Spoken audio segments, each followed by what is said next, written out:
Αγαπητοί φίλοι της ψαλτικής, είναι η σειρά εκπομπών «Ιεροψαλτικός κόσμος» που παρουσιάζει ο Κώστας Πολίτης, πρόεδρος της Ομοσπονδίας Ιεροψαλτών. Και ο Χάρης Σημεωνίδης, ο Γενικός Γραμματέας της Ομοσπονδίας. Καλησπέρα σε όλους. Σήμερα είναι 7 Αυγούστου, μετά την μεταμόρφωση, πριν από το 15 Αύγουστο, μέσα σε μεγάλες γιορτές κατά καλό καιρό. Ε, είναι η πέμπτη εκπομπή αυτής της σειράς και μέχρι τώρα έχουμε συζητήσει για διάφορα θέματα, είτε κάποια θέματα που έχουν να κάνουν με την πνευματική κατάσταση και την ευσέβεια και την ευλάβεια των ψαλτών, είτε κάποια θέματα εργασιακά έχουν αναφερθεί. Ε, Μετά από κάποιες εκπομπές, γύρω στις 10 πιστεύουμε να υπάρχει μια μαγιά, θα αρχίσουμε να καλούμε και δασκάλους μας μέσα σε αυτή την εκπομπή, σε αυτή τη συντροφιά, για να πούνε και αυτοί τις γνώμες τους, τη γνώμη τους γύρω από τα ζητήματα, τα φλέγοντα της τάξης μας, της ψαλτικής τάξης. Ήθελα να τονίσω εδώ πέρα ότι ε, το να συζητάμε αυτά τα ζητήματα είναι το πρώτο βήμα, γιατί άκουσα από πολλούς ποιες είναι οι λύσεις σας, τι έχετε να πείτε. Ναι, είμαστε όμως, είμαστε ας πούμε μέσα στο Προεδρείο της Ομοσπονδίας και οπωσδήποτε έχουμε και κάποιες λύσεις ή κάποιες ιδέες για να προχωρήσουν κάποιες λύσεις μέσα στο μυαλό μας. Αυτό όμως ε, δεν αναιρεί το γεγονός ότι για να οριμάσουν οι συνθήκες και να προχωρήσουμε σε βήματα τα οποία πιθανότατα θα μπορέσουν έστω να εξομαλύνουν την κατάσταση ή εν πάση περιπτώσει αλλιώς να το πούμε να διευκολύνουν λίγο την κατάσταση για τους σημερινούς ψάλτες, πρέπει να προϋπάρξουν συζητήσεις, να ακουστούν όλες οι απόψεις, να ακουστούν θέσεις, ιδέες και από τρίτους βέβαια, αλλά και από εμάς να φτάσουμε σε ένα σημείο να προχωρήσουμε τη σκέψη μας και να φτάσουμε σε ένα επίπεδο που να μπορούμε να αντιμετωπίσουμε τα προβλήματα ή τουλάχιστον να τα δούμε σε όλη τους την έκταση και σε όλη τους το πόσο μεγάλα ή μικρά είναι. Σε όλες τις διαστάσεις, ναι. Αγαπητέ Κώστα. Καλησπέρα. Σήμερα νομίζω ότι είναι η γιορτή του Αγίου Αστερίου. Μάλλον γιορτάζει ο Αστέρης ο Δευρελής ο δάσκαλος, οπότε να του ευχηθούμε χρόνια πολλά, να είναι γερός, Με το πολλά βέβαια. έτσι, να είναι πάντα όπως έτσι μαχητικός και έτσι σημαντική προσωπικότητα στο χώρο μας. Θα ήθελα να προσγειωθούμε από τα όνειρα στην πραγματικότητα σήμερα και να συζητήσουμε λίγο το θέμα το μισθολογικό, το οποίο αφορά όλους μας και ιδιαίτερα τους νέους συναδέλφους, οι οποίοι βρίσκονται και στα πρώτα βήματα και αντιμετωπίζουν τις δυσκολίες της καθημερινότητας, και να δούμε αυτό το παράδοξο που υφίσταται στην ψαλτική, διότι όλοι παρατηρούμε ότι οι αμοιβές των ψαλτών είναι πάρα πολύ χαμηλές και σε Έχουν όλους μας πτωτική τάση. γύρεται αυτό το ζήτημα. Γιατί είναι τελικά τόσο χαμηλές οι απολαβές των ψαλτών? Τι είναι αυτό που κάνει κάποιους να βγάζουν πολύ περισσότερα χρήματα και εμάς όχι? Νομίζω λοιπόν ότι είναι έτσι ένα στοιχείο αδικίας το γεγονός ότι το κοινωνικό σύστημα επιτρέπει άνθρωποι που κάνουν πολύ πιο χαμηλής αξίας πράγματα, για παράδειγμα ένας τράπερ ή ένας influencer ή ένας, ξέρω Καλά. εγώ, καλλιτέχνης, να βγάζει Αυτή είναι η εκατομμύρια, και εποχή μας. Ναι. άνθρωποι που κάνουν πολύ σημαντικά πράγματα να βγάζουν πενταροδεκάρες. Δεν είναι η κοινωνική προσφορά κάποιου, η προσφορά στην κοινωνία, αυτό που θα πρέπει να προσδιορίζει το ύψος του μισθού του καθενός από εμάς? Η καλλιέργεια της ψυχής, η πνευματικότητα, όπως η μόρφωση, η ασφάλεια και η υγεία στα άλλα επίπεδα, είναι σαφώς πιο σημαντική από όλους τους διασκεδαστές και τους lifestylers.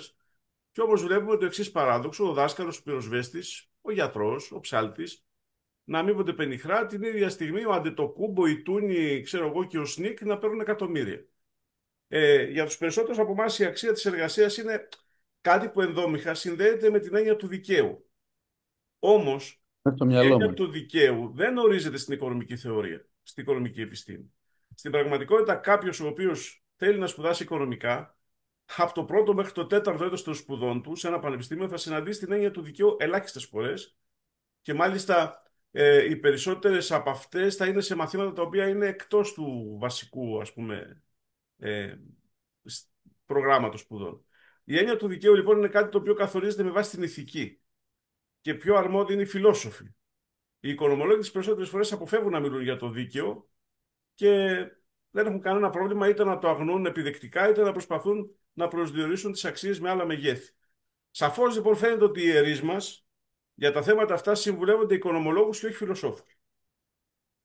Απ' την άλλη πλευρά, η προσφορά στην κοινωνία που μπορεί κάποιος να έχει μπορεί να οφείλεται στη θέση που αυτός έχει τοποθετηθεί και όχι τόσο πολύ στον ίδιο. Για παράδειγμα, δεν χρωστάς τη ζωή σου σε κάποιον ο οποίος τοποθέτησε τα κάγκελα στο μπαλκόνι σου, αν και τα κάγκελα σε προστατεύουν για να μην πέσει στο κενό. Με την ίδια λογική, ο τηλεφωνητής του 166 δεν σώζει τη ζωή κάποιου, όπως και ο ταμείας σε ένα σούπερ μάρκετ μπορεί να εισπράττει τα χρήματα, αλλά δεν είναι αυτός που φέρνει τα χρήματα στο κατάστημα. Βλέπουμε λοιπόν ότι η θέση στην οποία τοποθετείται κάποιος μπορεί να είναι μια θέση κλειδί, μπορεί να είναι σημαντική για την επιχείρηση. Όμως στην πραγματικότητα κάποιες φορές η θέση αυτή, η οποία παράγει την αξία, δεν είναι αυτή που παράγει την αξία και όχι ο εργαζόμενος. Πού λοιπόν βασίζεται το ύψος της αμοιβής και τι συμβαίνει με αυτό το θέμα? Κάθε φορά που προσπαθούμε να προσδιορίσουμε μια αξία, προσπαθούμε να καταλάβουμε πώς εξάγεται η τιμή για αυτό το αγαθό. Και στην περίπτωση των αμοιβών υπάρχουν δύο βασικές παράμετροι οι οποίοι είναι συγκρουόμενες μεταξύ τους. Είναι η προσφορά και η ζήτηση. Και επειδή εδώ μιλάμε για εργασία, έχουμε να κάνουμε με προσφορά εργασίας από εργαζόμενους που θέλουν να έχουν μια συγκεκριμένη θέση και συγκεκριμένες απολαβές, και η ζήτηση των εργαζομένων έρχεται από τη μεριά του εργοδότη, που αυτή την πλευρά την καλύπτει τώρα η Εκκλησία. Προσφορά και ζήτηση λοιπόν. Ναι. Η προσφορά ουσιαστικά είναι ο προσδιορισμός της ευκολίας να βρεθούν κατάλληλοι εργαζόμενοι για το συγκεκριμένο είδος εργασίας. Η αντικειμενική δυσκολία του επαγγέλματος προφανώς παίζει ρόλο. Η επένδυση στην κατάρτιση που απαιτείται. Όλοι θα θέλαμε να γίνουμε καρδιοχειρουργία, αλλά δεν έχει κανένας ούτε το απόθεμα της ψυχραιμίας να σπουδάσει 15 χρόνια, ούτε και ενδεχόμενα και το κόστος να υποστηρίξει τέτοιες σπουδές. Αν ήταν από ένα ΑΕΚ να βγαίναμε με 3 μήνες καρδιοχειρουργία, θα πηγαίναμε όλοι προφανώς. Μετά υπάρχει το ρίσκο. Στη δεκαετία του 70 φεύγαν οι παππούδες μας και πηγαίνανε για ανθρακορίχη στη Δανία, στο Βέλγιο και στη Γερμανία, και πέρανε πολύ ψηλούς μισθούς, γιατί οι Γερμανοί δεν θέλουν να την κάνουν τη δουλειά αυτή. Οπότε είναι και το ρίσκο. Μετά είναι η κοινωνική καταξίωση. Είναι το πόσο ευχάριστη είναι η ασχολία. Είναι παράπλευρα κέρδη. Είναι η γεωγραφική δέσμευση. Τώρα, από την άλλη μεριά υπάρχει και η ζήτηση. Η ζήτηση καθορίζεται από το πόσο διατεθειμένος να πληρώσει είναι ο εργοδότης. Αυτό επηρεάζεται κυρίως από τον παράγοντα, όπως είπαμε στην περασμένη εκπομπή, της αξίας του οριακού προϊόντος. Τι σημαίνει οριακό προϊόν? Αν ο Νταλάρας γεμίζει ένα μεγάλο συναυλιακό χώρο με 1.000 ανθρώπους που κάνουν ελάχιστη κατανάλωση 50-60 ευρώ τη βραδιά, προφανώς αποφέρει στο κατάστημα μερικές δεκάδες χιλιάδες. Οπότε ο επιχειρηματίας είναι διατεθειμένος να δώσει χρήματα στον εκάστοτε καλλιτέχνη, γιατί του τα φέρνει. Αυτό είναι η λεγόμενη αξία, όπως είπαμε. Τώρα, στην περίπτωση του ψάλτη υπάρχει αντίστοιχο μέγεθος. Γιατί ο ψάλτης δεν φέρνει τον κόσμο στην εκκλησία. Δηλαδή, ουσιαστικά η εκκλησία, που θα μπορούσαμε να πούμε έτσι ότι είναι ο ιδιοκτήτης της επιχείρησης, γιατί να σε πληρώσει πάνω από το ελάχιστο Αν αντικαθιστώντας, θα έρθει ο επόμενος που θα κάνει πάλι την ίδια δουλειά. Η οποία είναι πολύ σημαντική, αλλά δεν εξαρτάται από σένα. Δεν εξαρτάται από μένα. Το οριακό προϊόν, όπως είπαμε. Αξία οριακού. Ακριβώς, η αξία του οριακού προϊόντος. Βλέπουμε λοιπόν ότι στην πραγματικότητα δεν υπάρχει καμιά διαπραγματευτική δύναμη. Διότι ο ψάλτης δεν μπορεί να σου πει, κοίταξε, αν δεν με πληρώσεις θα φύγω, γιατί τότε ουσιαστικά θα έρθει ένας άλλος στη θέση σου με ακριβώς τις ίδιες υποχρεώσεις και μάλλον και χαμηλότερες απολαβές. Οι πιστοί μπορεί να διαμαρτυρηθούν και λίγο στην αρχή, αλλά στο τέλος ο ιερέας δεν θα έχει κανένα πρόβλημα.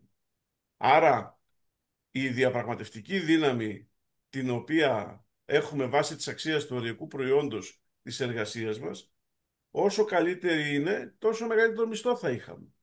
Αυτό είναι και το βασικό σημείο το οποίο πρέπει να συζητήσουμε επιτέλους μέσα στην κοινότητά μας.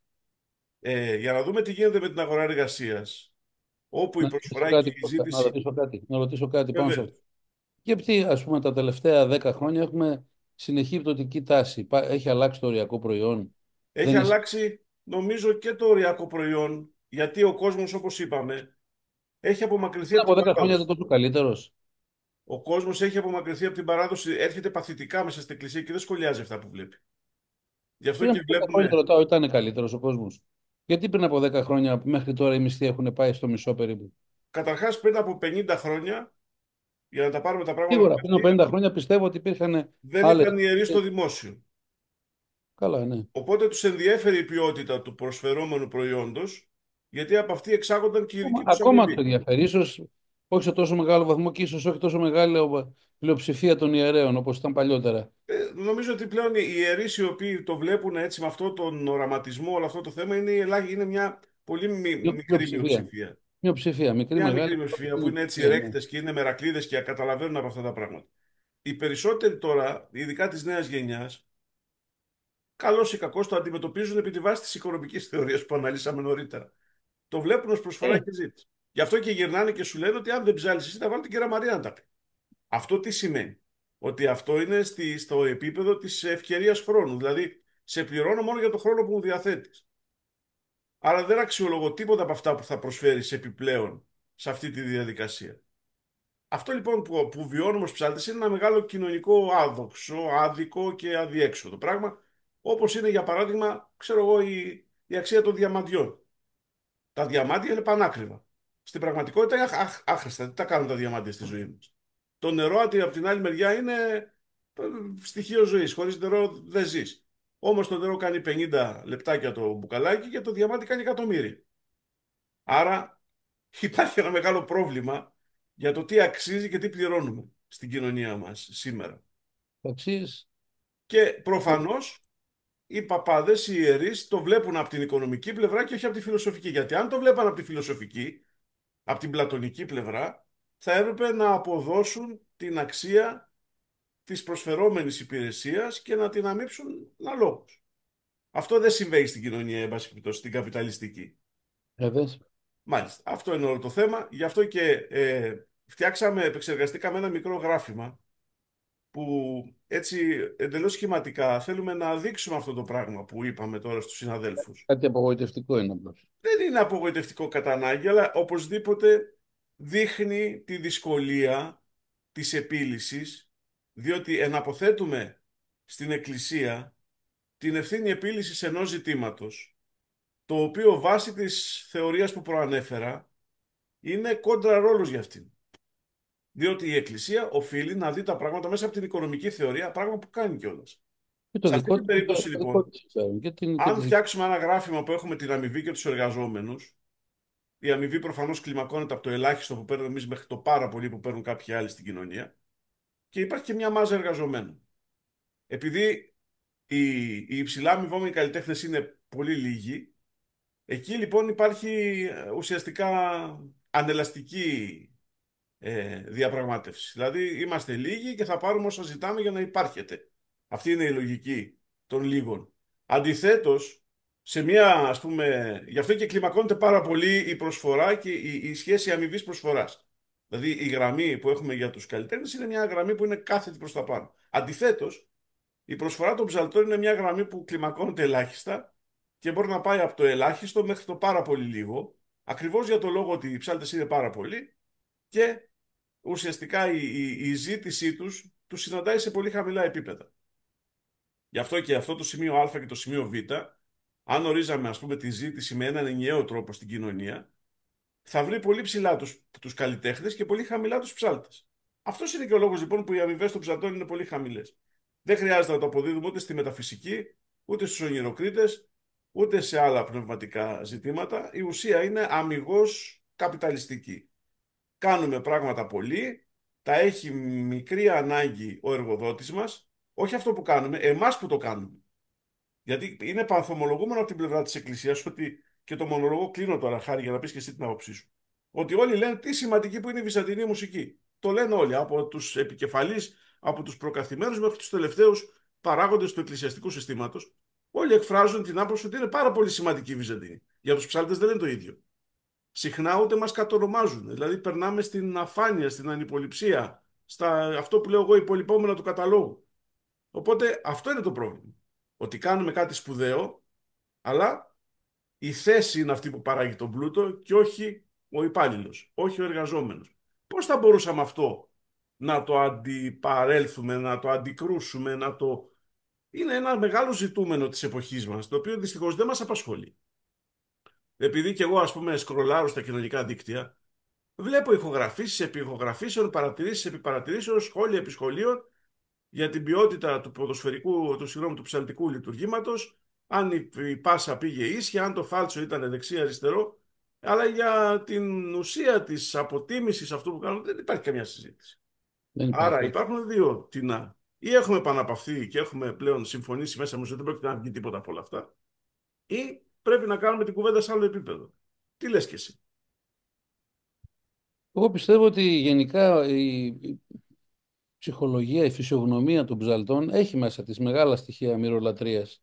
Δηλαδή πάντα υπήρχε αυτό. Υπήρχαν βέβαια αυτοί που ήταν οι πιο γνωστοί δάσκαλοι, οι πιο μεγάλοι ψάλτες, οι πιο ταλαντούχοι, πιο προβεβλημένοι, οι οποίοι ζητούσαν και παίρνανε. Αλλά ο πολύς ο κόσμος έλεγε εντάξει μωρέ, έχει ο Θεός. Υπάρχει βέβαια και μεγάλο ποσοστό αυτών που λένε δεν πειράζει, απλώς να εξυπηρετήσουμε την ακολουθία για να υπάρξει η σωστή λατρεία και δεν έχουν σημασία ούτε τα αργά μαθήματα που λέγαμε, δεν έχουν σημασία ούτε οι καλές ερμηνείες, ούτε τα καλά διαστήματα όταν ψέλνεις, ούτε τα κακά διαστήματα, ούτε το ένα ούτε άλλο, αρκεί να βγαίνει η ακολουθία και ο πιστός να έρχεται ας πούμε, σε επαφή με τις ακολουθίες αυτές, με τους όρθους της κοινωνίας και την επαφή του με το Θείο. Ε, Νομίζω ότι δεν θα υπάρξει κάποιος άλλος ο οποίος θα ασχοληθεί με το δικό μας πρόβλημα. Πρέπει εμείς να δημιουργήσουμε αξία στο προϊόν να δημιουργήσουμε προστιθέμενη αξία στο προϊόν που δίνουμε τέλος πάντων, που παρέχουμε, αυτό, την ψαλτική. Γιατί όπως και να το κάνουμε, εξοδεύουμε χρόνια για να μάθουμε. Υπάρχει μια τεράστια τέχνη με πολύ μεγάλη παράδοση πίσω της, πάρα πολλά χρόνια. Μια παραδοσιακή τέχνη, δεν είναι δηλαδή ψαλτική κάτι το οποίο έτσι άντε καλά το κάνουμε του ποδαριού. Ξέρουμε πολύ καλά ότι οι περισσότεροι από εμάς έχουν καταναλώσει χρόνο, προσπάθεια, ξέρουμε το βάθος και το πλάτος αυτής της τέχνης ότι είναι τεράστιο. Ε, εντάξει, ένα βήμα που έχει γίνει τώρα, ας πούμε, που αναγνωρίσαμε την ψαλτική στην UNESCO, της δίνει κάποιο έτσι γόητρο να το πω, σαν τέχνη, αλλά οι πράξεις, οι οποίες βέβαια απορρέουν αυτά έχουν αλληλοσύνθεση. Όταν περάσαμε στην UNESCO, μα θυμάσαι, ένα βασικό είναι ότι οι χρήστες αυτού του προϊόντος, δηλαδή ουσιαστικά εμείς οι ψάλτες και οι εκκλησιαστικοί που βρίσκονται γύρω μας, αυτοί που το περιβάλλον, έχουν την υποχρέωση, έτσι, που γνωρίζεις πολύ καλά ότι αυτή είναι η βασική. Την υποχρέωση βέβαια και από τη μεριά του κράτους υπάρχει υποχρέωση να υπάρξει ανταπόδοση, εν πάση περιπτώσει να υπάρχει ε, ενασχόληση και χρηματοδότηση αυτού του πράγματος που λέμε ψαλτική. Από τη μεριά μας έχουμε εμείς την υποχρέωση όμως να το ανεβάσουμε, να το πάμε σε κάποιο επίπεδο. Αυτή τη στιγμή είναι και λίγο άδικο θα το έλεγα, γιατί ξέρουμε πολύ καλά ότι οικονομικά οι εκκλησίες δεν είναι καλά δεν είναι όπως ήταν, δεν είναι καλά. Ούτε οι πιστοί ε, και λόγω της παρατεταμένης κρίσεως, COVID και δεν ξέρω τι άλλο, η παρατεταμένη αυτή κατάσταση πίεσης του εκκλησιάσματος έχει οδηγήσει σε οικονομικά πολύ χαμηλότερες μέσα στην εκκλησία. Οπότε είναι από μόνο του δύσκολο να λέμε, ξέρετε, φτιάξτε ταμεία αλληλοβοήθεια στο ένα τ' άλλο για να μπορεί ο κάθε ψάλτης να πάρει τουλάχιστον, ξέρω εγώ, ένα γενικό ποσό, ένα τρακοσάρι, ας πούμε, μην πηγαίνει στην εκκλησία τις Κυριακές μόνο για 100 ευρώ, ας πούμε, και σε κάποια μέρη και δωρεάν. Ε, το προϊόν αυτό, την τέχνη μας, εμείς πρέπει να της δώσουμε αξία και θα πρέπει, όπως τους καλούς μας ιερείς κάποια στιγμή το ελληνικό κράτος τους έβαλε και τους έκανε δημοσίους υπαλλήλους, αν όχι να γίνουμε δημόσιοι υπάλληλοι, με τρόπους διεκδικητικούς τέτοιους που να είναι οι κατάλληλοι και μέσα από ορίμανση των πραγμάτων, αλλά και πρέπει να οριμάσει βέβαια και η κοινότητα των Χριστών, εμείς οι ίδιοι ψάλτες δηλαδή, εμείς που κατέχουμε αυτή την τέχνη, αυτό το προϊόν το οποίο είναι άειλη πολιτιστική κληρονομιά της ανθρωπότητας, ε, να το καταλάβουμε, να το επικοινωνήσουμε και να ζητήσουμε. Πρέπει να πηγαίνουμε να ζητάμε. Γι' αυτό λέγαμε ότι το Μητρό είναι τόσο σημαντικό ή και τα ιδρύματα που θέλουμε να κάνουμε και οτιδήποτε άλλο, γιατί το Μητρό σου δίνει ένα διαπραγματευτικό, μια διαπραγματευτική δύναμη να πας αύριο στο κράτος και να πεις είμαστε αυτοί, είμαστε τόσοι, έχουμε αυτόν τον κόσμο, κάνουμε αυτό το πράγμα που γνωρίζετε τι είναι και στην UNESCO, είναι κάτι πολύ ουσιαστικό, κάτι που το έχουμε μόνο στην Ελλάδα, μια αρχαία τέχνη, μια τέχνη η οποία είναι μοναδική στον κόσμο που έχει τη δική της γραφή μαζί με την ευρωπαϊκή μουσική, η οποία είναι και γόνος αυτής της τέχνης της δικής μας.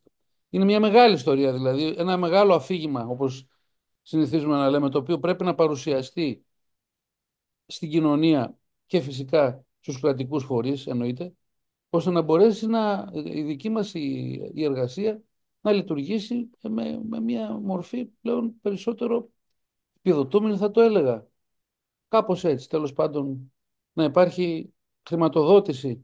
Γιατί από μέσα από την Εκκλησία πρέπει να γίνουν άλλα. Πρέπει να γίνουν ταμεία αλληλοβοήθειας, κάποιες πολύ μεγάλες ενορίες να δώσουν χρήματα για να πληρωθούν και ψάλτες σε μέρη τα Αυτά στη οποία. γενιά μας δεν πρόκειται να τα δούμε. Δεν πρόκειται να γίνει αυτό. Και είναι και πάρα πολύ δύσκολο γιατί ούτως ή άλλως γνωρίζουμε ότι τα πράγματα έχουν μια. Καλώς ή κακώς έχουν φτάσει σε μια ισορροπία. Δηλαδή, όντως ξέρουμε ότι οι Μητροπόλεις παίρνουν τις περίφημες τριμηνίες, ήδη δηλαδή, ας πούμε, οι ναοί, ανάλογα με τη δυναμικότητα και με τον κόσμο που έχουν, πλέον ένα είδος χαρατσιού. Βέβαια, αυτό χαράτσι δεν είναι θέλω να πω, για αυτούς λειτουργεί. Λειτουργικές δαπάνες. Εκεί, ναι, αυτό τώρα πηγαίνει στη Μητρόπολη, το 1 τρίτο που δίνουν οι τριμηνίες, τι παίρνουν. Και γίνεται φυσικά το πνευματικό έργο, το έργο το, για τον κόσμο, τέλο πάντων, για τους φτωχούς, όλα αυτά τα πράγματα που κάνει η Εκκλησία το κάνει από αυτό, η Μητροπόλης. Άρα είναι πολύ σωστά και πολύ λογικά. Όμως κάπου σε αυτή την ιστορία απ' έξω έχουν μείνει απ' έξω οι ψάλτες. Δεν μπορεί ξαφνικά να πούμε η Μητροπόλη, ξέρεις, δώσε μας και εσύ που μας δίνεις ήδη αυτά και βαριγκουμάς, ας πούμε, δώσε μας συν άλλα 10-20% για να πληρώνουμε ψάλτες που είναι σε άλλες Μητροπόλεις, οι οποίες δεν έχουν παρά 5 πιστούς, ας πούμε, και μπαίνουν στο παγκάρι, γιατί εμείς από το παγκάρι έχουμε, έχουμε μείνει να πληρωνόμαστε. Άμα το παγκάρι βγάζει Αυτό 150 είναι μια εκατομμύρια, άλλη μορφή ακρότητας λειτουργίας ενός φορέα εν έτη 2025. ναι, είναι. Γιατί ακριβώς όσα είπες, Εκεί μείναμε όμως. Είναι πραγματικότητα αυτή. Αυτή είναι η πραγματικότητα. όσα είπες μας επιστρέφουν πάλι στην αρχή. Ότι αποτιμούμε σημαντικά το φορέα, την τέχνη, το αντικείμενο και Όλη η παραθεωρούμε κοινωνία δεν υπάρχει κανείς που θα του πει την βέβαια. αξία του προσώπου. Και η παραδοσιακή και έτσι. Την αξία του προσώπου. Η UNESCO που ανέφερες λειτουργεί διαφυλακτικά για την τέχνη. Δηλαδή λέει ότι η άειλη κληρονομιά είναι η ψαλτική και θα βάλω την ψαλτική σε ένα πλαίσιο διαφύλαξη για να μην χαθεί. Δεν διαβάσαμε πουθενά ότι θα βάλει τον ψάλτη μέσα σε ένα πλαίσιο διαφύλαξη. Ως πρόσωπο. Γι' αυτό και η δική μας η ευθύνη Αν δεν ουσιαστικά υπάρχουν τα είναι. πρόσωπα, ρε, πώς θα υπάρξει αυτή η Αυτό τέχνη. προσπαθώ να πω από την αρχή της κουβέντας αυτής, ότι όπως Ε, είναι δομημένη η πιάτσα, η κοινωνία, όπως θες πες το, δεν δίνεται σημασία στο πρόσωπο. Είναι ένα μεγάλο αδιέξοδο. Είπαμε ότι ο κόσμος αγοράζει διαμάντια με δισεκατομμύρια και νεράκια, μπουκαλάκια με 50 Εντάξει, λεπτά. τώρα μην Δεν μιλήσουμε τους... για το. Αυτό είναι μια κοινωνική αδικία την οποία πρέπει να τη βάλουμε απέναντι πρακτικά, όχι θεωρητικά. Ναι, ναι. Δηλαδή αυτή η Πρέπει να αξία του οριακού αντιμετωπιστεί κάποια προϊόντος στιγμή. που λέμε Στην πραγματικότητα πρέπει να δούμε τι θα βάλουμε στο μείγμα για να πληρώνεται περισσότερο. Και επειδή τώρα η κουβέντα πρέπει να μπει και στα δικά μας, είπαμε, ουσιαστικά αυτό που θέλω σήμερα, έτσι θέλαμε να αποτυπωθεί, είναι ότι άλλο τέχνη, άλλο άνθρωπος. Η τέχνη είναι σπουδαία, όπως έλεγε και ο Γιώργος Σουναούμ, ο βίος είναι, πώς το λένε, η τέχνη είναι μακρά, ο βίος βραχής. Έξυπνο, πραγματιστικό. Η τέχνη είναι μακρά, θα πεθάνουμε εμείς, θα έρθουν οι επόμενοι, με την τέχνη θα ασχολούνται. Ο βίος όμως του ανθρώπου που ασχολείται με την τέχνη είναι βραχής. Πρέπει μέσα σε αυτό το χρονικό πλαίσιο αυτός ο άνθρωπος να έχει βιωσιμότητα. Να φάει. Σήμερα στην ψαλτική βιωσιμότητα δεν υπάρχει. Ναι, δεν υπάρχει. Αυτό λοιπόν είναι ένα θέμα το οποίο πρέπει να το Δυστυχώς θέσουμε. πάει προς το χειρότερο. Δεν πάει, δηλαδή δεν είναι Ψάχνουμε τα καλά. μουσικολογικά, ψάχνουμε τις εκδόσεις, ψάχνουμε τα τεκμήρια, ψάχνουμε τις τεχνικές προδιαγραφές, τις ερμηνευτικές δομές, όλα αυτά. Ναι, μπράβο, χαίρετε. Επί του ανθρώπου δεν γίνεται καμία συζήτηση. Έχει να γίνει επί Αρχιεπισκόπου νυν τώρα, 18 χρόνια, δεν έχει γίνει καμία συζήτηση για το θέμα. Αυτή είναι η πραγματικότητα. Άρα, Ο ανήμιλος Χριστόδουλος. ο Χριστόδουλος άφησε τον κανονισμό με όλα αυτά που θα ασχοληθούμε και με Αυτό αυτά. μας είναι ευχολόγιο είναι και ο Όχι κανονισμός. μόνο ευχολόγιο, είναι και κακό σε κάποια σημεία. Θα Ναι. τα πούμε. Όλα θα τα κατονομάσουμε και θα τα καταδείξουμε. Το θέμα είναι να αρχίσει Τουλάχιστον ένας ασχολήθηκε. Ναι, διάλογος, ήθελε να ασχοληθεί. Ναι, ναι, ήθελε. να αρχίσει ένας διάλογος για τον άνθρωπο και όχι για την τέχνη. Η τέχνη είναι σπουδαία, την κάναμε, τη διαφυλάτουμε με κάθε τρόπο, αλλά χάνουμε τους ανθρώπους. Οι άνθρωποι πρέπει να πληρώνονται για να υπάρχει τέχνη. Αυτές οι μπουρδες περί διακονημάτων, περί Τζαπατζόγλου, περί όλων αυτών είναι άλλα λόγια να αγαπιόμαστε. Και όμως Του υπάρχει, κάποτε η ψαλτική υπάρχει, ήταν υπάρχει μια δωρεάν. μερίδα η οποία είναι και πολύ επιθετική και το είπαμε και την άλλη φορά ότι δεν έχει καμία σχέση με ορθόδοξο ή με χριστιανικό φρόνημα αυτό το πράγμα. Καμία σχέση. Θα έπρεπε αυτοί, άμα νιώθουν έτσι, να παίρνουν χρήματα για να μην χαλάνε την πιάτσα, όπως λέμε, γιατί δεν υπάρχει κανένα ο οποίο βγαίνει και λέει: παιδιά, εγώ θέλω να κάνω το ταξιτζή δωρεάν. Θέλω να πηγαίνω τον κόσμο. Ναι, ναι, ναι. Από Μα θα πάτε, τον γιατί φάνε να άλλοι πληρώνω ταξιτζίδες. λεφτά. Πρώτα να το φάνε ταξιτζίδε, αλλά δεν μπορεί να το κάνει κιόλα. Εμεί, α Βέβαια. πούμε, πάνε στη δουλειά μέσα κάποιοι, στη δική μα τη δουλειά που εμεί χύσαμε αίμα, ας πούμε, για να έχουμε τι δουλειέ μα και να φτάσουμε να είμαστε αυτοί που είμαστε μετά από τόσα χρόνια μελέτη, σπουδή, προσπάθεια, κατάθεση ψυχή, ταλέντου, αγάπη, ορών, κυλοψαλτόρες, όπω συνηθίζουμε να λέμε, η γνωστή έκφραση. Και όλα αυτά έρχεται ο άλλο και λέει: και εγώ διαβάζω εκεί πέρα και τραγουδάω λίγο. Και καλό είμαι. Πολύ καλό. Τα λέω πολύ ωραία. Καλύτερα από σένα. Και δεν θέλω λεφτά. Πάντως, για να μπορέσει, εμείς ως Ομοσπονδία θεωρήσαμε εδώ και χρόνια ότι για να ξανακάνουμε αυτή την κουβέντα στην ουσιαστική της βάση, η οποία σταμάτησε η κουβέντα αυτή το 2006, Τότε ουσιαστικά η πρώτα. συζήτηση σταμάτησε το 2006. Διότι τότε περιμέναμε τις ερμηνευτικές εγκυκλίους της Εκκλησίας, αρρώστησε ο Χριστόδουλος και σταμάτησε η κουβέντα. Και μετά ήρθε ο νυν Αρχιεπίσκοπος, ο Μακαριότατος, ο οποίος, εντάξει, δεν έχουμε παράπονο για την αγάπη του και για την εκτίμησή του και αυτή, όμως στην πραγματικότητα τα θέματα δεν γίνονται. Πρέπει να Δεν κινηθούν. κινείται θέματα, ναι. Πρέπει να Καλά, και κινηθούν. υπάρχει βέβαια και αυτό που ακούγεται συχνά, ότι μοιάζουμε ένας χώρος διχασμένος, ένας χώρος που ε, πολλοί, κάποιοι υποστηρίζουν τα μεν, κάποιοι τα δε. Αυτό το Όλοι οι βρείτε χώροι μεταξύ σας και διχασμένοι είναι. αυτό το βρείτε μεταξύ σας και μετά ελάτε να μου Όχι. μιλήσετε. Το ακούσαμε πολλές Αυτό φορές. είναι μια φενάκη, είναι μια ψευδαίσθηση η οποία δεν ισχύει σε κανένα επίπεδο της κοινωνικής οργάνωσης. Και οι δικηγόροι διχασμένοι είναι, και οι γιατροί διχασμένοι είναι, και οι εκπαιδευτικοί διχασμένοι είναι, αλλά τη δουλειά τους την κάνουν. Γιατί? Γιατί έχουν δομές και γιατί κάνουν και απεργίες. Και έχουν συνδικαλιστικές διαδικασίες. Δεν λέμε τώρα να κάνουμε απεργία. Εντάξει, ωραία. Ας τα Έχουν αφήσουμε ακουστεί και αυτό έχουν που είναι ακουστεί και αντιπνευματικό και είναι αυτό. Αλλά πρέπει να γίνει μια ουσιαστική συζήτηση πώς αυτή η αξία του οριακού προϊόντος θα ξαναγίνει βιώσιμη. Αυτή τη ναι. στιγμή δεν είναι βιώσιμη. Όταν ένας ναός έχει έναν ψάλτη ο οποίος θα πάει 260 φορές βάσει του ορολογίου προγράμματος που κυκλοφορεί στην πιάτσα. Γιατί σου λέει έλα και τότε, έλα και τότε, έλα και τις καθημερινές, έλα και τους εσπερινούς. Έλα και σε ένα ευχέλιο τη βδομάδα, έλα και σε μια παράκληση. Αυτό τι σημαίνει? Ότι μην κάνεις τίποτα άλλο στη ζωή σου, έλα εδώ να κάνεις τον ψάλτη. Αλλά δεν θα σε αμείβω για ψάλτη, θα σε αμείβω για αχθοφόρο με 5 ευρώ την ώρα. Ούτε. Τόσο περίπου. Ας υποθέσουμε ότι ένας μισθός είναι 500 ευρώ, θα σε πάει για 120 ώρες το μήνα, ας πούμε, εντάξει, τέλος πάντων. Η ουσία όμως είναι σε απασχολεί με την ώρα σαν αχθοφόρο, σαν ανειδίκευτο εργάτη. και όχι για αυτό που είσαι, για το σπουδαίο που λέει ότι κάνεις, για όλα αυτά τα σημαντικά, δεν σε αποτιμά έτσι. Άρα λοιπόν εδώ πρέπει να ξανασυζητήσουμε πώς, γι' αυτό και μιλάμε τώρα, πάμε ανάποδα τώρα. Εμείς σαν Ομοσπονδία μαζί έχουμε επεξεργαστεί αυτό το επιχειρησιακό σχέδιο, από το οποίο από αύριο θα αρχίσουμε να αναπτύσσουμε το επιχειρησιακό σχέδιο είναι η αντίκρουση αυτής της κακοδαιμονίας. Δηλαδή, για να αυξήσουμε την αξία του οριακού προϊόντος, πρέπει να περιγράψουμε το ανθρώπινο δυναμικό. Δεν μπορείς να περιγράψεις, δεν μπορείς να επιμετρήσεις ένα οικονομικό μέγεθος, γιατί όπως είδες και στον πίνακα αυτόν που δείξαμε, υπάρχει ένας άξονας που μιλάει για την προσφορά. Δείξαμε. Δεν νομίζω να βγει εκεί. Δείξαμε και θα το ξαναδείξουμε πάλι στο τέλος και θα το δείξουμε. Οκ. Ναι. Το θέμα λοιπόν είναι ότι αυτός ο πίνακας έχει το πλήθος των ανθρώπων. Πόσοι είμαστε? Πρέπει να δείξουμε πόσοι είμαστε. Είμαστε 1.000, είμαστε 5.000, είμαστε 8.000. Και Ναι, αυτό είναι αυτό να έχει σημαντικό. στοιχεία ειλικρίνειας. Εμείς τώρα προσπαθούμε να λύσουμε ένα οικονομικό ζήτημα χωρίς να παρουσιάζουμε σε ποιους απευθύνεται, για ποιους αναφέρεται. Άρα γι' αυτό το πρώτο πράγμα, το πρώτο από όλα αυτά είναι το Μητρό. Το δεύτερο ουσιαστικά είναι να πάμε σε μια νομοθετική ρύθμιση του επαγγελματικού περιγράμματος. Τι είναι το επαγγελματικό περίγραμμα? Είναι το πλαίσιο των κανόνων και των διαδικασιών για να ονομαστείς, ξέρω εγώ, ξεναγός. Μπετατζής. Για να ονομαστείς μανικιουρίστας. Υπάρχει πλαίσιο, δεν μπορεί να ονομαστείς. Περνάς από μια διαδικασία. Στην ψαλτική δεν περνάς από πουθενά. Σε παίρνουν από την αγορά, από το κατηχητικό, από το χριστεπώνυμο πλήρωμα, δεν ξέρω από την καφετέρια και σε κάνουν ψάλτη. Άρα πρέπει να κάνουμε το Μητρό άμεσα, να πάρει σάρκα και οστά. Και δεύτερον, επί τη βάση του Μητρώου να πάμε να βγάλουμε επαγγελματικό περίγραμμα στο ΝΕΟΠΕΠ. Τι σημαίνει αυτό? Ποιοι ονομάζονται ψάλτες και ποιοι δεν ονομάζονται ψάλτες. Για να περιορίσουμε τον αριθμό, γιατί αυτή τη στιγμή υπάρχουν μερικές χιλιάδες σουλατσαδόρων στην ψαλτική.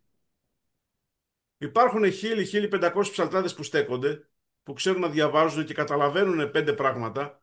Οι υπόλοιποι παρικούν την Ιερουσαλήμ ως τουρίστες. Έχουμε και το φαινόμενο το οποίο το παρατηρώ και παλιοί ψάλτες που με φορά τώρα. Δεν θέλω να. Ας αφήσουμε τους παλιούς. Οι παλιοί φύγανε. Τους Αλλά παλιούς τους θέλω τώρα παλιοί τιμούμε. εννοώ, ρε παιδί μου, που είναι από χρόνια Ναι, ναι, ψάλτες. ναι, ναι. Αυτούς θα τους αφήσουμε μέχρι εξαντλήσεως των Εντάξει, αποθεμάτων στα θα αφήνουμε. ράφια. Θέλω να πω Ναι. ότι υπάρχουν ψάλτες οι οποίοι έχουν πάρει πτυχίο και δεν έχουν κάτσει σε έναν δάσκαλο δίπλα ούτε ένα Δεν χρόνο. έχουν ακουμπήσει. Δούνε πώς γίνεται αυτή η Αλλά σου λέω και πάλι αρτηρία. να φύγουμε από αυτό. Είναι σημαντικό να φύγουμε από αυτό το θέμα. Είναι σημαντικό γιατί όταν Να όλος φύγουμε. Όχι, είναι σημαντικό να φύγουμε από αυτό, να μην το πιάσουμε αυτό. Όλους αυτούς τους τιμούμε, τους αφήνουμε όσο είναι ενεργοί να είναι ενεργοί όπως είναι. Γιατί αν σχολιάσουμε αυτό, θα καταργήσουμε όλα τα άλλα. Το βασικό λοιπόν είναι αυτοί που θα μπαίνουν από το 2030 και μετά στην ψαλτική. Να μην μπαίνουν όλοι. Πρέπει να μπαίνουν αυτοί που μπορούν. Οι υπόλοιποι να θεωρούνται ελεύθεροι σκοπευτές, να θεωρούνται φιλοθεάμων κοινών, να θεωρούνται μέλη κλαμπ φίλων. Θες κύριε να ονομαστείς ψάλτης, θα είναι αυστηροί οι όροι, ούτως ώστε να μειώσουμε την προσφορά για να αυξήσουμε τη ζήτηση. Γιατί για αυτή η προσφορά που υπάρχει τώρα, σε αυτή, πραγματικά επίπεδα όμως. Ναι. στο χωριό μου κάθε καλοκαίρι, στο ψαλτήρι μαζεύονται 10 ψαλτάδες. Όλοι αυτοί στο καφενείο λένε είμαστε ψαλτάδες. Άμα τους Δεν ρωτήσεις, υπάρχει περίγραμμα. Ποιος θέλει μπορεί να είναι μάλιστα, ψάλτης. αυτοί λοιπόν ανεβαίνουν στο ψαλτήρι, όχι στο δικό μου, σε οποιοδήποτε χωριό της Ελλάδας, τα καλοκαίρια έτσι γίνεται. Ανεβαίνουν και λένε εγώ θα τα πω. Εγώ, γιατί εγώ ξέρω. Τώρα το τι ξέρει ο καθένας είναι άλλου παπά Ευαγγέλη. Άρα πρέπει αυτό το σύστημα να κοπεί.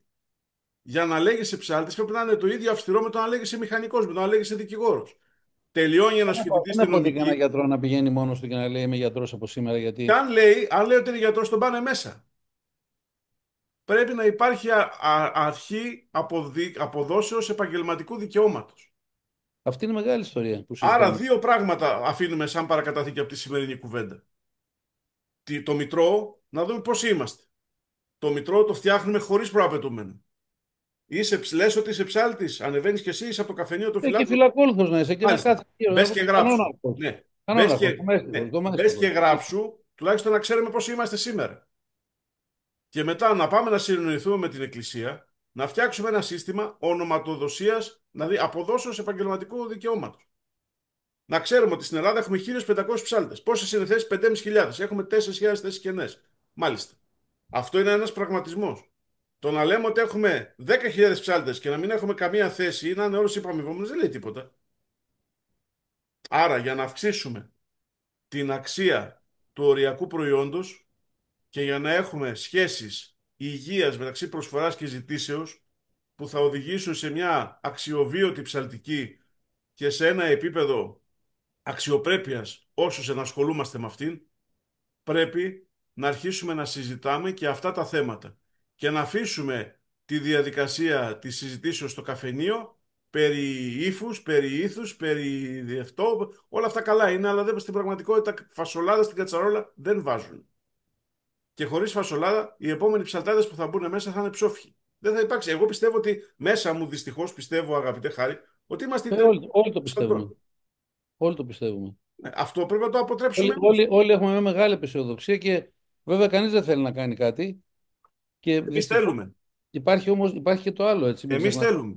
Ναι, περίμενε. Υπάρχει κάτι άλλο σε αυτό τώρα. Ότι εμείς λέγοντας αυτό, όπως καταλαβαίνεις και από τα νούμερα που είπες, θα είναι απέναντί σου οι 8.500 ψάλτες οι οποίοι αυτοαναγγέλθηκαν ψάλτες επειδή μάθαν να διαβάζουν πιθανότατα είτε τα γράμματα είτε ακούσανε Δεν λίγο. θα είναι. Δεν θα είναι. Θα είναι Γιατί απέναντί σου. είπαμε ότι Απέναντί μας. αυτούς Δεν θα είναι μαζί μας αυτοί. όσοι πρόλαβαν και μπήκαν σε αυτή την κουβέντα δεν θα τους πειράξουμε καθόλου. Ε, Δηλαδή, Ό,τι πει, εγώ πρόλαβα. Έχω κάθε εκκλησία και πηγαίνω και βοηθάω. μέχρι το 2030 θα γράφουμε ψάλτες όποιους κατά δήλωσή τους. Αλλά το θέμα είναι το 2030 να γίνουν εξετάσεις για το 2031. Δηλαδή, αυτοί που θα έρχονται στην ψαλτική το Όταν λες 2031, εξετάσεις εννοείς απόδοση επαγγελματικού δικαιώματος. μάλιστα. Το οποίο θα περιλαμβάνει, εκτός από το να γνωρίζεις νότες από 1 οδείο, εκτός από το να γνωρίζεις ακολουθίες από μια εκκλησία, θα περιλαμβάνει και το να έχει σταθεί σε ένα ψαλτήρι δίπλα σε ένα καλό Αυτό θα δάσκαλο. περιλαμβάνει συμμαρτυρία, αλλά όχι από παπά, Έτσι, από ψάλτη. βεβαίως. Γιατί τη Ότι συμμαρτυρία ξέρει, από παπά δεν τη χρειαζόμαστε. Ο κάθε πιστός θα την αναζητήσει μόνος του. ότι ξέρει, γιατί υπάρχουν πάρα πολλοί που αυτή τη στιγμή εξυπηρετούν ναούς και δεν ξέρουν. Δυστυχώς. Δεν ξέρουν, όχι δεν ξέρουν. Μπορεί να ξέρουν να διαβάσουν ένα μάθημα αργό. Λέω ένα παράδειγμα. Μπορεί να ξέρουν. Πιο αργό. Ούτε το κεκτακάριο του πρώτου ήχου δεν ξέρω να πούνε περισσότερο. Δεν είναι αυτό μονάχα, είναι ότι δεν ξέρουν. Τους Δεν ξέρουν μειώνουμε. Όχι. τι Είναι τέχνη. σπουδαίοι. Είναι σπουδαίοι γιατί βοηθάνε να λειτουργεί η Εκκλησία. Μάλιστα. Τέχνη δεν ξέρουν. Μην τους λέτε ψάλτες όμως. Αυτούς τους ανθρώπους, τους αγαπημένους, τους αγίους ανθρώπους αυτούς που Μπορεί να είναι βοηθάνε και στην άγιοι, μπορεί να είναι Εκκλησία. καλύτερα από εμά. Δεν είμαι. Ναι. Εμεί δεν παίζουμε Το καλύτεροι. θέμα είναι ένα και Δεν έχουμε απλό. μυστική Μην τους υπεροχή. ονοματίζουμε ψάλτες. Να Ναι. τους λέμε βασταγάριους, να τους λέμε, να τυπολογηθεί η ιδιότητά τους, που δεν είναι η ιδιότητα του ψάλτη. Γιατί αν είναι η ιδιότητα του ψάλτη, τότε καλά έφυγα εγώ όταν έφυγα Κοίταξε, να πάει ο βοηθός να ψάλει. αυτή είναι μια ένας μεγάλος αριθμός και μεγαλώνει συνέχεια. Γιατί θα έχεις παρατηρήσει και το ξέρεις και εσύ όπως το ξέρουμε όλοι μας ότι τα τελευταία χρόνια, την τελευταία δεκαετία έχουν πολλαπλασιαστεί σε τεράστιο βαθμό οι ακολουθίες του ενιαυτού, τις οποίες γίνονται μέσα στην Κάθε εκκλησία. μέρα ακίνητα να κάνουν 40 λίτρα Υπάρχουν, συνεχώς. υπάρχουν διαρκείς 40 λίτρουγα. Παλιά δεν υπήρχε ούτε το Σάββατο σαν μόνιμη ακολουθία. Εννοείται. Τώρα υπάρχει και το Σάββατο σε όλους τους ναούς πλέον σαν μόνιμη ακολουθία. Υπάρχουν οι καθημερινές επιμονές. Δηλαδή, οπότε είναι λογικό ότι δεν μπορεί μια εκκλησία να βγάλει αυτά τα έξοδα. Δεν μπορείτε να πληρώσει δηλαδή Δεν ανθρώπους μπορεί και κανένας ψάλτης όμως να βγάλει αυτές τις υποχρεώσεις. κανένας. Εγώ Άρα χτες λοιπόν, ήμουνα σε άρα, μια λοιπόν, άρα εκκλησία. λοιπόν επιστρατεύονται αυτοί, όπως αυτοί που λες, οι οποίοι είναι μέσα στην εκκλησία Δεν ψάλουν. επιστρατεύονται μόνο αυτοί. Υποτιμώνται πρώτα οι ψάλτες και μετά επιστρατεύονται αυτοί. Επιστρατεύονται, θα σου πω. Και μετά από ένα χρονικό διάστημα, 2 χρόνια, εγώ έχω ψάλει 45-40 λίτρουγα μέσα σε 2 χρόνια. Έχω ψάλει 250 μέρες. Εγώ Δεν είχε προσωπικά, δάσκαλο, δεν είχε. Χάρη, Δεν ξέρει νότες. αγαπώ, Ναι, θα του αγαπώ πάρει και όμω τον και του τελευταίο βγάλει. άνθρωπο που ανεβαίνει στο αναλόγιο και τον τιμώ. Φυσικά τον αγαπά. Το θέμα είναι ότι αυτό Υπό μπορεί την αύριο αίρεση, να υπό την γίνει αίρεση ότι δεν θα οποιοδήποτε. λέγεται ψάλτης. Θα λέγεται κάπως αλλιώς. Ωραία, ποιο θα το απαγορέψει τον παπά να πει μεθαύριο αυτόν που είναι 3 Εμείς θα χρόνια. το απαγορεύουμε. Αυτό λέμε. Μια κοινή συμφωνία εκκλησίας και ψαλτικής Ωραία, κοινότητας αυτό ότι εντάξει. αυτοί οι άνθρωποι δεν πρέπει να λέγονται ψάλτες. Όχι, δεν θα είναι αυτό το πράγμα. Δεν θα είναι αυτή η συμφωνία. Η συμφωνία θα είναι απόδοση επαγγελματικού δικαιώματο. Τελεία. Αυτό. Και θα το πάρει αυτό που έχει κάνει αυτό και αυτό, όχι αυτό και εκείνο. Ή επειδή ήταν μέσα στην εκκλησία πολλέ ώρε και επειδή θέλει ο παπά. Είναι πολύ καλό αυτό. Ο κύριο έχει Η εξυπηρετήσει πάρα κυρία πολύ. και η κυρία επίσης. Η Και η κυρία κυρία. έχει Και εξυπηρετήσει η πάρα κυρία. πολύ την εκκλησία. Ναι, Και είναι καλό αυτό που έκανε, για την ψυχή του είναι τέλειο και για την εκκλησία είναι τέλειο, αλλά δεν είναι ψάλτης. δεν είναι ψάλτης. Ναι. Δεν πρέπει να λέγεται ψάλτης. Ακριβώς.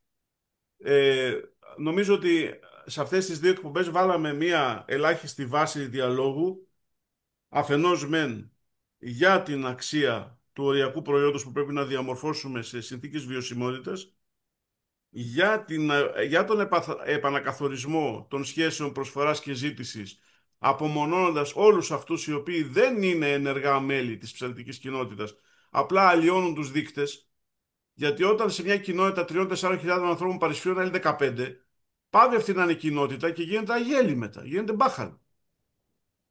Με αυτούς τους όρους λοιπόν.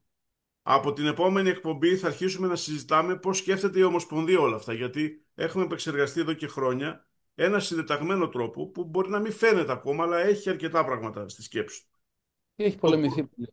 το πρώτο είναι το Μητρό, αλλά το Μητρό σε μια λογική απογραφής και όχι περιγραφής. Πρέπει ο καθένας να μπει να γραφτεί στο Μητρό μόνος του, για να τον γράψουμε εμείς που μπορούμε να γράψουμε σε ένα χαρτί 1.000, 2.000, 5.000, δεν λέει τίποτα αυτό. Θα μπει μόνος του να δηλώσει ότι είμαι εδώ, με ευθύνη της υπογραφής του.